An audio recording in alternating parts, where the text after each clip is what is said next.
Notes ಅಂದ್ರೆ 2026ರಲ್ಲಿ ಸಾಕಷ್ಟು ಜನ ಕಾಯ್ತಾ ಇದ್ರ ಭಾರತೀಯ ಅಂಚೆ ಇಲಾಖೆಯಲ್ಲಿ ಈ ಒಂದು JDS ಹುದ್ದೆ ಯಾವಾಗ ಕರೀತಾರ ಅಂತೇಳಿ 7/1/2026ರಂದು ಹೊಸದಾಗಿ ಅಧಿಸೂಚನೆ ರಿಲೀಸ್ ಮಾಡಿದ್ದಾರೆ. ಇಲ್ಲಿ ನೋಡಿ ಯಾವ ಒಂದು ರಾಜ್ಯದಲ್ಲಿ ಎಷ್ಟು ಪೋಸ್ಟ್ ಖಾಲಿ ಇದಾವೆ ಮತ್ತೆ ಯಾವ ಒಂದು ಜಿಲ್ಲೆಯಲ್ಲಿ ಎಷ್ಟು ಪೋಸ್ಟ್ ಖಾಲಿ ಇದಾವೆ ಅದಕ್ಕೆ ಸಂಬಂಧಪಟ್ಟಂತೆ ವರದಿಯನ್ನ ಕಳಿಸ್ಕೊಟ್ಟಿದ್ದಾರೆ. ಅದ್ರ ಬಗ್ಗೆನೇ ಚರ್ಚೆ ಮಾಡೋಣ. ಮತ್ತೆ ಅರ್ಜಿಗಳು ಪ್ರಾರಂಭ ಆಗುವಂತ ಡೇಟ್ ಇಲ್ಲಿ ಮೆನ್ಷನ್ ಮಾಡಿದ್ದಾರೆ ನೋಡಿ. ಯಾವಾಗ ಪ್ರಾರಂಭ ಆಗತ್ತೆ, ಯಾವ ಒಂದು ದಿನಾಂಕ, ಕೊನೆಯ ದಿನಾಂಕ, ಯಾವಾಗ ತಿದ್ದುಪಡಿ ಮಾಡಬೇಕು ಮತ್ತು ನೀವು ಏನೋ ಅರ್ಜಿ ಸಲ್ಲಿಸಿರ್ತಾರಲ್ಲ ಆ ಒಂದು ರಿಸಲ್ಟ್ ಯಾವಾಗ ಅನೌನ್ಸ್ ಮಾಡ್ತಾರೆ, ಪ್ರತಿಯೊಂದು ಮಾಹಿತಿನ ತಿಳಿಸ್ಕೊಟ್ಟಿದ್ದಾರೆ. ಇದ್ರ ಬಗ್ಗೆನೇ ತಿಳಿಸ್ಕೊಡ್ತಾನೆ. ಮತ್ತೆ 2026ರಲ್ಲಿ ಎಷ್ಟು ಹುದ್ದೆಗಳಿಗೆ ಅರ್ಜಿ ಕರೀತಿರ್ತಾರೆ, ಕರ್ನಾಟಕ ರಾಜ್ಯದಲ್ಲಿ ಎಷ್ಟು ಖಾಲಿ ಇದಾವೆ, ಪ್ರತಿಯೊಂದು ತಿಳಿಸ್ಕೊಡ್ತಾ ಇರೋದು ಇದೇ ವಿಡಿಯೋದಲ್ಲಿ. ಯಾವುದೇ ರೀತಿಯಾಗಿ ಗೊಳ್ಳಲ್ಲ, ಆಫೀಸಲ್ಲಿ ಇರುವಂತ ನೋಟಿಸ್ ಅದೇ ತಿಳಿಸ್ಕೊಡ್ತಾ ಇರೋದು. ವಿಡಿಯೋ ಕೊನೆತನಕ ನೋಡಿ. ನಾನು 2025 ಡಿಸೆಂಬರ್ದಲ್ಲಿ ಒಂದು ವಿಡಿಯೋ ಮಾಡಿ ತಿಳಿಸ್ಕೊಟ್ಟಿದ್ದೆ ಇಷ್ಟು ಪೋಸ್ಟ್ ಖಾಲಿ ಇದಾವೆ, ಹಿಂಗೆ ಕರೀತಾರ ಅಂತೇಳಿ. ಅದರ್ವೈಸ್ ಕರೀತಿದ್ದಾರೆ. ವಿಡಿಯೋ ಕೊನೆತನಕ ನೋಡಿ. ಯಾರು ಈ ಒಂದು ಚಾನಲ್ ಅನ್ನ ಸಬ್ಸ್ಕ್ರೈಬ್ ಮಾಡಿಲ್ಲ ಸಬ್ಸ್ಕ್ರೈಬ್ ಮಾಡ್ಕೊಳ್ಳಿ, ಫಾಲೋ ಮಾಡಿಲ್ಲ ಫೇಸ್ಬುಕ್ ದಲ್ಲಿ ಫಾಲೋ ಮಾಡ್ಕೊಳ್ಳಿ. ಬನ್ನಿ ಒಂದೊಂದೇ ತಿಳಿಸ್ಕೊಡ್ತೇನೆ ನೋಡಿ. ಇದಕ್ಕೆ ಸಂಬಂಧಪಟ್ಟಂತೆ ಅರ್ಜಿಗಳು ಪ್ರಾರಂಭ ಆಗುವಂತ ಡೇಟು ಇಲ್ಲಿ ಕೊಟ್ಟಿದ್ದಾರೆ ನೋಡಿ. ಅರ್ಜಿಗಳು ಆನ್ಲೈನ್ ನಲ್ಲಿ ಪ್ರಾರಂಭ ಆಗುವಂತ ಡೇಟು, ಸ್ಟಾರ್ಟ್ ಡೇಟ್ ಇದೆಯಲ್ಲ 20/1/2026, ಪ್ರಾರಂಭ ದಿನಾಂಕ, ಕೊನೆಯ ದಿನಾಂಕ 4/2/2026 ತನಕ ಅವಕಾಶ.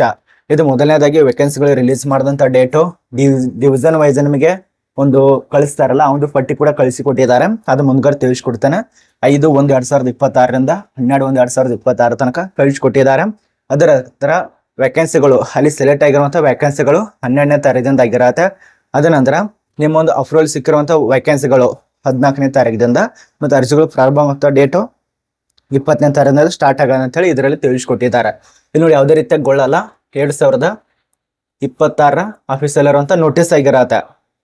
ನಾನು ಮುಂಚಿತವಾಗಿನೇ ತಿಳಿಸ್ಕೊಟ್ಟಿದ್ದೇನೆ. ಇದಕ್ಕಿಂತ ಮುಂಚಿತವಾಗಿನೇ ಮೊದಲಿಗೆ ಡಿಸ್ಟ್ರಿಕ್ಟ್ ವೈಸು, ಸ್ಟೇಟ್ ವೈಸು ಒಂದು ನೋಟಿಸ್ ಕಳಿಸ್ಕೊಡ್ತಾರೆ. ಅದ ನಂತರ ಆಫೀಸಲ್ಲಿರುವಂತ ನೋಟಿಸ್ ರಿಲೀಸ್ ಮಾಡ್ತಾರೆ ಅಂತೇಳಿ. ಈಗ ಕಳಿಸ್ಕೊಟ್ಟಿರೋದು state wise, district wise notice.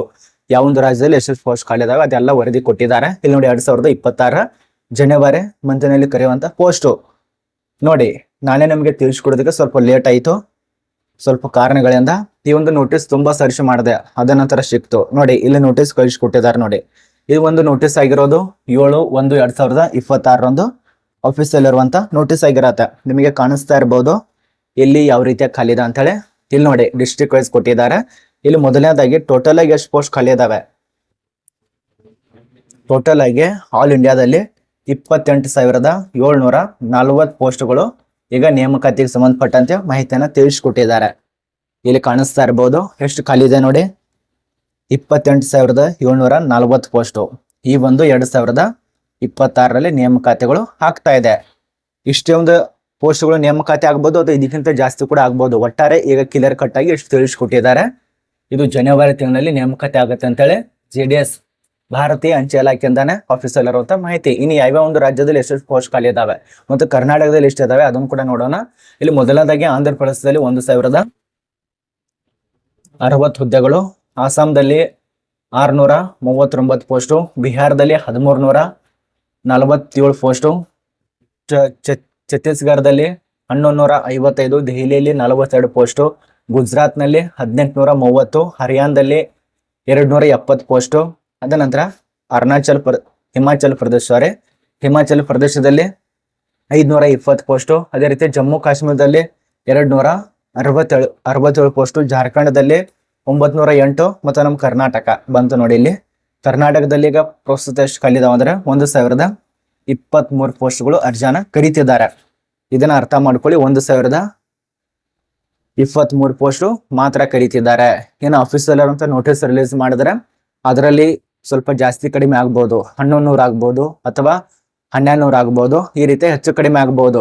ಇದೇ ಅಂತ ಕ್ಲಿಯರ್ ಅಚ್ಚುಕಟ್ಟಾಗಿ ಹೇಳಕ್ ಬರಲ್ಲ. ಇದು ತಾತ್ಕಾಲಿಕವಾಗಿ ಮೊದಲಿಗೆ ರಿಲೀಸ್ ಮಾಡಿದ್ದಾರೆ. ಬೇಕಾದ್ರೆ ಒಂದು ಸಾರಿ ಯಾವುದೇ ಒಂದು ಯೂಟ್ಯೂಬ್ ಚಾನಲ್ ಆಗ್ಬೋದು, ಯಾವುದೇ ಗೂಗಲ್ ನಲ್ಲಿ ಆರ್ಟಿಕಲ್ ಆಗ್ಬೋದು, 28,740 JDS ರಿಕ್ರೂಟ್ಮೆಂಟ್ 2026 ಅಂತ ಸರ್ಚ್ ಮಾಡಿ. ಇದಕ್ಕೆ ಸಂಬಂಧಪಟ್ಟಂತೆ ತುಂಬಾ ವಿಡಿಯೋಗಳು ಬರ್ತವೆ, ಅದನ್ನ ನೋಡ್ಕೊಳ್ಳಿ. ಇನ್ನಷ್ಟು ಹೆಚ್ಚಿನ ಮಾಹಿತಿ ಕೂಡ ತಿಳ್ಕೊಬಹುದು. ಅಥವಾ ನಿಮ್ಗೋಸ್ಕರ ವೇಟ್ ಮಾಡ್ತೀವಿ ಅಂದ್ರೆ ಕಾಯಿರಿ, ನೆಕ್ಸ್ಟ್ ವಿಡಿಯೋ ಮಾಡಿ ನಿಮ್ಗೆ ಇನ್ನೊಂದು ತಿಳಿಸ್ಕೊಡ್ತೇವೆ. ಆಫೀಸಲ್ಲಿರುವಂತ ಇನ್ ನೋಟಿಸೇ ಬರತ್ತೆ. 20ನೇ ತಾರೀಕು ಹೇಳಿದ್ದಾರೆ, ನೋಡ್ಬೇಕು 20ನೇ ತಾರೀಕು ಅದಕ್ಕಿಂತ ಮುಂಚಿತವಾಗಿನೇ ಒಂದಿನ ಮುಂಚಿತವಾಗಿನೇ ನೋಟಿಸ್ ಕಳಿಸ್ಕೊಡ್ತಾರೆ ಅಂಚೆ ಇಲಾಖೆಯಿಂದ. ನೋಟಿಸ್ ಬಂದ್ರೆ ನಾನು ನಮ್ಮ ಟೆಲಿಗ್ರಾಮ್ ಗ್ರೂಪ್ನಲ್ಲಿ ಅಪ್ಡೇಟ್ ಕೊಟ್ಟಿರ್ತೇನೆ, ಅಥವಾ ನಮ್ಮೊಂದು ಇಷ್ಟದಲ್ಲಿ ಸ್ಟೋರಿ ಕೂಡ ಹಾಕಿರ್ತೇನೆ, ನೋಡ್ಕೋತ ಬರ್ರಿ. ಅಲ್ಲಿ ಯಾರು ಫಾಲೋ ಮಾಡ್ಕೊಂಡಲ್ಲ ಫಾಲೋ ಮಾಡ್ಕೊಳ್ಳಿ. ಇನ್ಸ್ಟಾದಲ್ಲಿ ಯಾರ್ಯಾರು ಜಾಯ್ನ್ ಆಗಿಲ್ಲ ಜಾಯ್ನ್ ಆಗಿ. ಈಗ ಪ್ರಸ್ತುತ ನಿಮಗೆ ಒಟ್ಟಾರೆ ಅರ್ಥ ಆಯ್ತು ಅಂತ ತಿಳ್ಕೊತೀವಿ. ಆಲ್ ಇಂಡಿಯಾದಲ್ಲಿ 28,740 ಹುದ್ದೆಗಳಿಗೆ ಕರೀತಿದ್ದಾರೆ. ಈಗ ಅದ್ರ ಬಳಿಕ ಕರ್ನಾಟಕ ರಾಜ್ಯದಲ್ಲಿ 1,023 ಪೋಸ್ಟ್ ಈಗ ಪ್ರಸ್ತುತ ಅಪ್ಲಿಕೇಶನ್ ಕರೀತಿದ್ದಾರೆ ಅಂಚೆ ಇಲಾಖೆಯಲ್ಲಿ JDS ಹುದ್ದೆಗಳು. ಇದಕ್ಕೆ ಯಾವುದೇ ರೀತಿಯಾಗಿ ಪರೀಕ್ಷೆ ಇರೋದಿಲ್ಲ.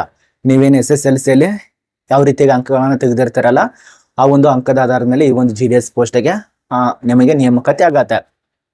ಇದರಲ್ಲಿ 2 ಪ್ರಕಾರ ಬರುತ್ತೆ, FBPM ಮತ್ತು BMP ಅಂತ ಹೇಳಿ. ಅದನ್ನ ನಾನು ಈಗಾಗಲೇ ಕ್ಲಿಯರ್ ಕಟ್ ಆಗಿ ಒಂದು ಸೆಪರೇಟ್ ವಿಡಿಯೋ ಮಾಡಿ ತಿಳಿಸ್ಕೊಟ್ಟಿದ್ದೇನೆ, ಚೆಕ್ ಮಾಡ್ಕೊಳ್ಳಿ.